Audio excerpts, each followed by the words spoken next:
Magandang araw mga ka-aerial defense, may ibabahagi na naman ako sa inyo. Dahil ngayong araw na ito ay may pag-uusapan tayo tungkol sa depensa, dalawang barko ng China lumapit at pumasok sa karagatan ng Aurora Province. Pero bago tayo magpatuloy, huwag mo muna kalimutan mag-like, share and subscribe. Manatiling nakatutok sa aming channel para updated ka sa balitang militar at West Philippine Sea. Kinumpirma ng Philippine Navy na may namonitor silang dalawang Chinese fishing boat sa East Coast sa loob ng Exclusive Economic Zone ng Pilipinas, ayon kay Philippine Navy spokesperson for the West Philippine Sea Rear Admiral Roy Vincent Trinidad.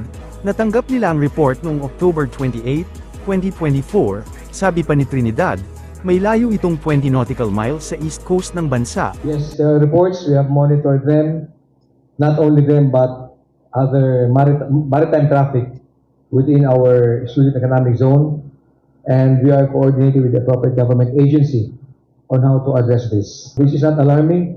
It's not only the Chinese fishing boats that we monitor, there are other fishing boats from other countries all over our EEZ, including ASEAN countries and the Pacific Island states. All factors are considered, their presence will also be dependent on the weather. So recently, just after the typhoon passed, the NBS noted an increase in the presence of maritime traffic. Generally, pag may typhoon, masamang panahon, the number of maritime traffic decreases. Binigyang diin ng Philippine Navy na normal lang ang presensya ng mga fishing boats, at hindi ito nakakaalarma dahil mayroon din naman silang namomonitor mula sa ASEAN countries at wala naman nakikitang fishing activities mula sa mga ito.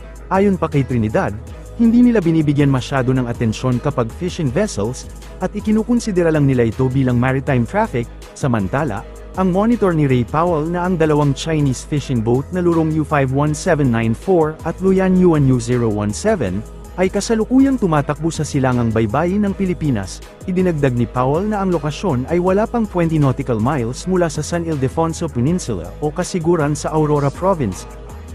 Kumpiyansa ang Pilipinas sa pagpapatuloy ng mga patakaran ng US sa rehiyon ng Asia-Pacific pagkatapos ng halalan sa pagkapangulo ng US, sabi ng hepe ng depensa ng Pilipinas, na binibigyang diin na mananatiling matatag ang ugnayan ng Pilipinas at US anuman ang resulta.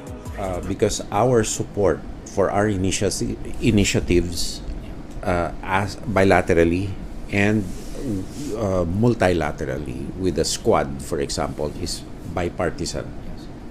And that is the single most important factor, aside from the fact that we are operating together on institutional grounds, on foundational grounds. And the only thing perhaps that would change our relationship in any significant ways if China starts to behave.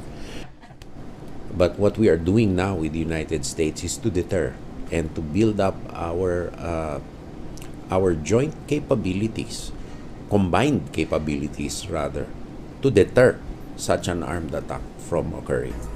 Sinabi ni Defense Secretary Gilberto Teodoro na ang alyansa sa pagitan ng dalawang bansa ay nakaangkla sa ibinahaging layunin ng seguridad at isang pangako na itaguyod ang internasyonal na batas. Kabilang ang mga pinagtatalunang karagatan ng West Philippine Sea. Sinabi ni Teodoro na ang maling pag-uugali ng China sa West Philippine Sea ay naglagay sa Pilipinas sa unahan ng regional security concerns, na nagdulot ng pandaigdigang pagkabahala. Hindi kaagad tumugon ng Defense at Foreign Ministries ng China at ang US Embassy sa Manila sa kahilingan para sa komento sa mga pahayag ni Teodoro. Ang mga insidenteng ito ay nagtaas ng mga panganib ng paglalana sa kalaunan ay maaaring kasangkot ang Estados Unidos, na nakalagda sa kasunduan upang ipagtanggol ang Pilipinas kung ito ay aatakihin. Nanindigan ng China na ang mga aksyon nito sa South China Sea ay naaayon sa batas at propesyonal, habang malinong na inilatag ng US noong nakaraang taon ang lawak ng mga pangako nito sa kasunduan sa pagtatanggol sa Pilipinas. Kung sakaling magkaroon ng armadong pag-atake sa West Philippine Sea, sinabi ni Teodoro na ang kooperasyon ay higit pa dyan at sumasaklaw sa katatagan, tuntunin ng batas at joint capability building. Pinalakas din ng Pilipinas ang ugnayan sa mga kaalyado tulad ng Japan at Australia, na nagsasagawa ng magkasanib na pagsasanay na naglalayong maging operational readiness, na nakikitang provocation actions naman ng China. Everybody's going together because they don't like what China's doing. Simply put, I mean that China has given the Philippines some prominence that in normal terms if everybody followed the rules of the road, if they didn't do bad things, then this prominence of the Philippines would not be there. There is a pronounced aggressiveness of China's expansionist agenda here.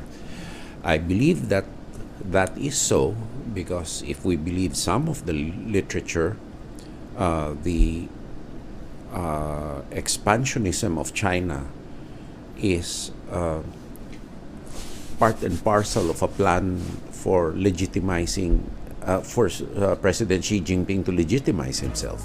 Sa ikalawang termino ni Teodoro bilang hepe ng depensa, ay pinangangasiwaan ng isang ambisyosong pagpapalawak ng militar sa kanyang sinabi na isang doable wishlist na kinabibilangan ng mga asset ng air defense, fighter jet, frigates at corvettes, upang patibayin ang estratehikong paglilipat ng bansa mula sa panloob hanggang sa panlabas na depensa.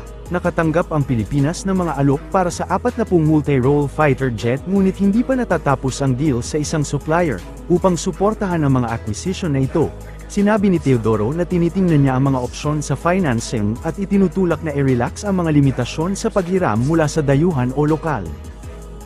Sinabi ng Philippine Coast Guard na nakatakdang simulan ang mga karagdagang capacity building program kasama ang United States Coast Guard upang palakasin ang maritime security ng bansa. Ang plano ay tinalakay sa pagbisita ni Director of International Affairs at Foreign Policy Advisor ng USCG Holly Haverstick sa PCG National Headquarters sa Port Area Manila noong Miyerkules. Ang pangunahing adyenda ng pulong ay ang kahandaan sa pagpapatakbo ng PCG sa harap ng dumaraming hamon ng maritime sa rehiyon. Binalangkas ni Haverstick ang mga potensyal na inisyatiba sa pakikipagtulungan sa hinaharap sa PCG, kabilang ang mga pagsasanay, pagbabahagi ng impormasyon at paglipat ng teknolohiya. Sa ibang balita, binatikos ng China ang pinakahuling round ng pagbebenta ng armas ng US sa Taiwan, na nangakong gagawin ang lahat ng kinakailangang hakbang upang igiit ang soberanya nito sa Taiwan. Inaprubahan ng US State Department noong Biyernes ang $2 billion package ng pagbebenta ng armas para sa Taiwan, kabilang ang mga advanced na surface-to-air missile system at radar. Ang Ministry ng Depensa ng Taipei noong Sabado ay nagpahayag ng taus-pusong pasasalamat nito para sa pagbebenta, na nagsasabing tutulungan nito ang militar na patuloy na mapabuti ang katatagan ng pagtatanggol nito at magkatuwang na mapanatili ang kapayapaan at katatagan sa buong Taiwan Strait. Ang Foreign Ministry ng Beijing ay tumugon sa isang pahayag noong huling bahagi ng Sabado, na nagsasabing ang pinakabagong package ng armas ay seryosong lumalabag sa soberanya at interes ng seguridad ng China, malubhang nakakapinsala sa relasyon ng China-US, at naglalagay sa panganib ng kapayapaan at katatagan sa rehiyon.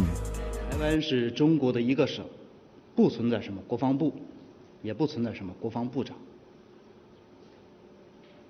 这也不是一个外交问题。台湾是中国的领土，中国的航母在自己的领土和领海行驶是再正常不过的事情。台湾当局无论他们说什么、做什么，都改变不了台海两岸同属一个中国的事实。 也改变不了台湾终将统一也必将统一的大事。